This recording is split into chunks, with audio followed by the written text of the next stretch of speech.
L'imam Ibn al-Qayyim, rahimahullah, qu'Allah lui fasse miséricorde, il dit, cette adoration tourne autour de 15 règles.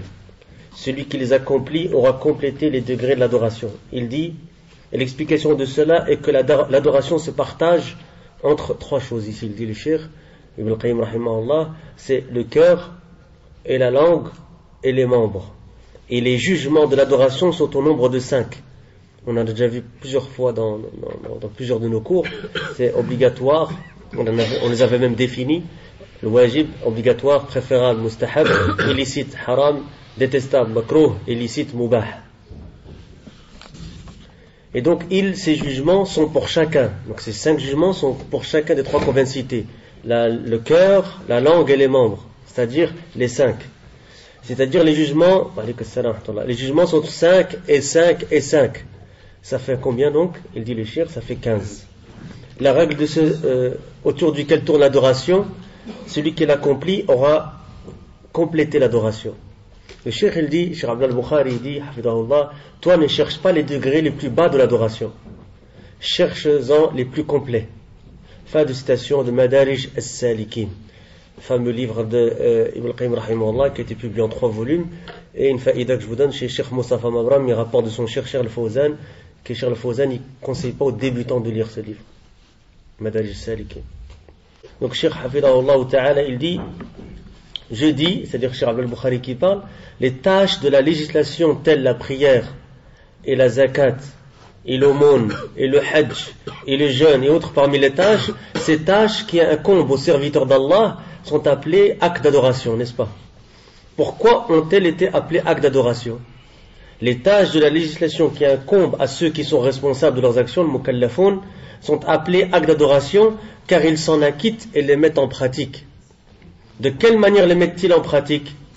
Toi, lorsque tu pries, et lorsque tu donnes une aumône, et lorsque tu effectues le pèlerinage, et lorsque tu jeûnes, etc. Toi, tu t'acquittes de cet acte et tu le mets en pratique par soumission à Allah, n'est-ce pas? Humble et soumis, désirant ce qu'il y a auprès d'Allah et par crainte de lui, n'est-ce pas? Donc, Cheikh, il dit, hafidahullah ta'ala, Cheikh al-Bukhari, il dit la parole du Cheikh, c'est-à-dire Cheikh al-Islam, Mohammed bin Abdul Wahhab, rahimahullah, qu'Allah lui fasse miséricorde, en lui vouant une adoration sincère, un culte exclusif. C'est-à-dire que l'individu a l'intention, dans sa mise en pratique des actes d'adoration, de le faire pour Allah. Et il ne cherche pas par cela une portion, un hadhan, c'est-à-dire parmi les choses de ce bas monde, et ne le fait pas par ostentation. Encore une fois ici, c'est quelque chose sur lequel j'attire l'attention souvent dans les cours. Le mot ici, ostentation, c'est un mot en français. Mais en arabe, le cheikh, il a utilisé 2 mots. Il a dit riya'an wa sum'a. Il a dit riya' wa sum'a. Donc, il faut faire la différence.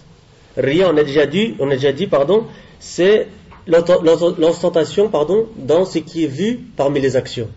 Donc, c'est lié à la vue. D'accord? C'est pour ça qu'on l'appelle riya. Et sum'a, c'est l'ostentation qui est dans ce qui est entendu parmi les actions. Et donc c'est lié à l'ouïe. D'accord? Retenez ça, riya wa sum'a. Et puis Cheikh il dit, et pas pour qu'on dise de lui qu'il est un adorateur pieux, ni pour qu'on dise ceci, ni pour qu'on dise. Et donc tu n'adores Allah qu'en lui vouant une adoration sincère, un culte exclusif. Allah dit, ce dont la traduction du sens est, il ne leur a été commandé cependant que d'adorer Allah lui vouant un culte exclusif. Surat al-Bayyinah, verset 5. Et le cheikh il dit, Cheikh Abdul Bukhari hafidahullah ta'ala, et il y a en cela une clarification importante. La parole du cheikh, en lui vouant une adoration sincère, un culte exclusif, et il y a en cela une clarification importante, et c'est que l'adoration n'est acceptée qu'avec 2 conditions. Les ulama ils appellent ça sharta qaboul al-ibadah, les 2 conditions d'acceptation d'une adoration. On dit shartan en arabe, shartani, salam, shartun wahid wa shartani ithnani, mais ici le noun il est parti pour hudifa lil-idafa, sharta qaboul al-ibadah. Sharta, qaboul, c'est une règle dans la langue arabe, dans la grammaire. D'accord? Sharta, qaboul, il-ibadah. Les 2 conditions d'acceptation de l'adoration. Ces 2 conditions doivent être connues de vous. C'est quoi? C'est l'ikhlas wa al-mutaba'a, la sincérité et le suivi. Donc la première de ces conditions, shartul awwal, أي من شرطي قبول العبادة, des deux conditions qui doivent se retrouver dans une adoration, et les deux doivent se retrouver, même si une l'est et l'autre ne l'est pas, l'adoration n'est pas acceptée. On va le voir dans un instant, Inch'Allah. Mais quelles sont ces deux conditions qui doivent se retrouver dans une adoration pour qu'elle soit acceptée par Allah subhanahu wa ta'ala? Eh bien, c'est l'ikhlas, et c'est donc la sincérité, la première, et la deuxième, c'est le suivi du prophète, alayhi salatu wassalam, al-mutaba'a. Donc, je dit, al-awwal l'ikhlas, al-thani al-mutaba'a lil-nabi, alayhi salatu wassalam. فإذا اختل الإخلاص صار العبادة ماذا؟ شركا أليس كذلك؟ وإذا اختلت المتابعة صارت العبادة بدعة.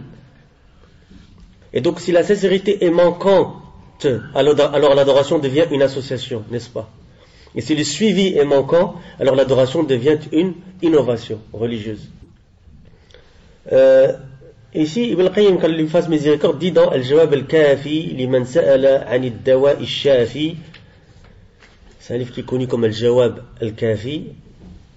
Il dit, rahimahullah, comme il, c'est-à-dire Allah, est la divinité unique et qu'il n'y a pas d'autre divinité que lui, alors il convient, et on va voir plus tard que il convient, ça veut dire il est obligatoire, il convient que l'adoration lui soit vouée à lui seul sans lui donner d'associé. D'accord? Il est la divinité unique et de même l'adoration ne peut être vouée qu'à lui, subhanahu wa ta'ala. De même, il convient, le Cheikh l'explique, il dit il convient, yanbaghi, ça veut dire yajib, c'est-à-dire il est obligatoire que l'adoration lui soit vouée à lui seul sans lui donner d'associé. Vous savez quand on dit la ilaha illallah wahdahu la sharika la, vous savez qu'est-ce que wahdahu fait et qu'est-ce que la sharika lahu fait? Vous savez ça ou pas? C'est un tawkid, c'est-à-dire que dans la ilaha illallah, qu'est-ce qu'il y a? Une affirmation et une négation. Il y en a un qui vient appuyer, faire un tawkid de l'affirmation et l'autre qui vient faire un tawkid de la négation. Wahdahu la sharika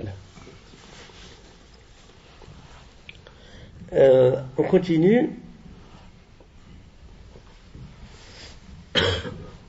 De même, il convient, c'est-à-dire il est obligatoire que l'adoration lui soit vouée à lui seul sans lui donner d'associé. Comme il est la seule divinité, là on a parlé d'Ibn Qayyim rahimahullah, comme il est la seule divinité, il est obligatoire qu'il soit adoré seul, de manière exclusive, exalté soit-il, subhanahu wa ta'ala. L'action vertueuse est celle qui est quoi? On a déjà dit, l'amal salih, c'est-à-dire qui est pure de toute ostentation et conditionnée par la sunna. On avait déjà expliqué ça dans un des cours de Cheikh Abdel Razak al-Badr, qu'on avait expliqué la dua qu'on dit le matin.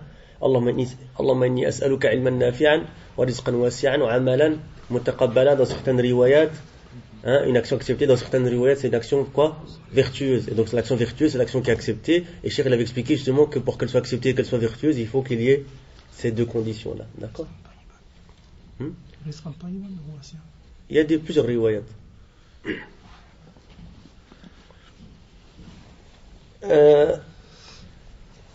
On a dit l'action vertueuse est celle qui est pure de toute ostentation et conditionnée par la sunna. Phase des citations d'Ibn Qayyim, qu'Allah lui fasse miséricorde.